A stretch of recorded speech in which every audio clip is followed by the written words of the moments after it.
Muchas gracias, presidenta. Buenos días. Señor Fazi, agradecerle solicitar a petición propia esta comparecencia para informarnos del desarrollo de la formación profesional en Aragón. Efectivamente, para nuestro grupo parlamentario, para el Partido Aragonés, el modelo de formación profesional tiene una especial importancia, sobre todo porque dicha formación debe estar enfocada directamente a la obtención del empleo con un carácter eminentemente práctico y sin olvidar en ningún momento que debe estar íntimamente ligada a las necesidades reales de las empresas aragonesas. Para nosotros, solo un modelo que cumpla estos requisitos puede tener éxito no solo en la formación del estudiante y su posterior salida laboral, sino también en la propia contribución de la formación que la formación profesional debe realizar al conjunto de la economía aragonesa. Por ello, resulta fundamental que la FP esté correctamente conectada con el mundo empresarial aragonés,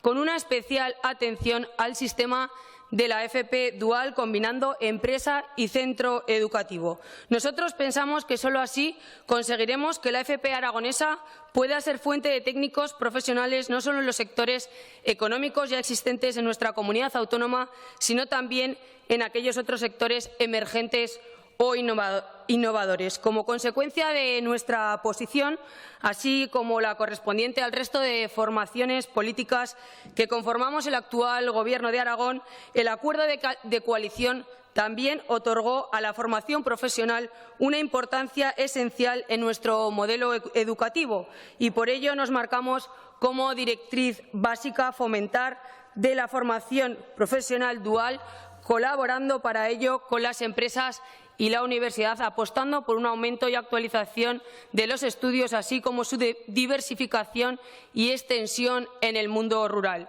Esta es la importancia de la FP en nuestro modelo educativo ligado al empresarial, que la estrategia aragonesa por la recuperación social y económica, la misma que nos dimos para afrontar la nueva realidad provocada tras el impacto de la pandemia, también se ocupa en varios de sus puntos de forma expresa, nada más y nada menos que en 7 de sus puntos. En este sentido, la información que nos acaba de trasladar en su comparecencia se ajusta plenamente no solo al ideario que mantenemos desde el Partido Aragonés, sino también a nuestro objetivo como Gobierno de coalición y al propio mandato derivado de esa estrategia aragonesa para la recuperación social y económica. Fruto de todo lo anterior es la oferta que actualmente se ofrece a los más de 26.000 aragoneses que quieren cursar estos estudios tanto a través de la enseñanza pública como de la enseñanza concertada, dado que los dos sistemas colaboran y se complementan para ofrecer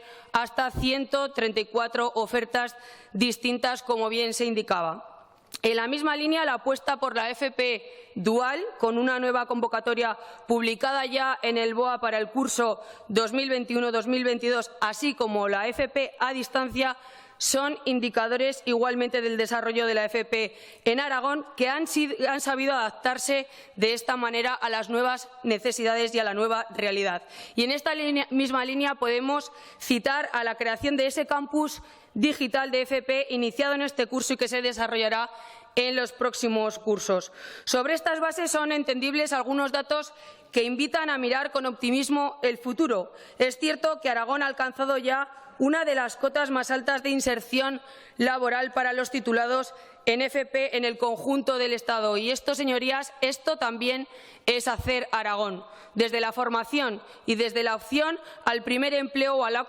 actualización de conocimientos por parte de nuestros jóvenes y de nuestros trabajadores. Estos son algunos puntos sobre los que se asienta la política de FP de este Gobierno de Aragón y en la que nuestro partido, el Partido Aragonés, ofrece un respaldo contundente y un impulso decidido. Así pues, siempre en el ámbito de mejorar la capacidad profesional y atender igualmente a las necesidades de técnicos de nuestras empresas, la creación de empleo, la innovación y la solución a los nuevos nichos de empleo y, sin olvidar nunca nuestro medio rural, le animamos a continuar por este cauce y le agradecemos las explicaciones ofrecidas. Nada más y muchas gracias, presidenta. Gracias, señora Peirat.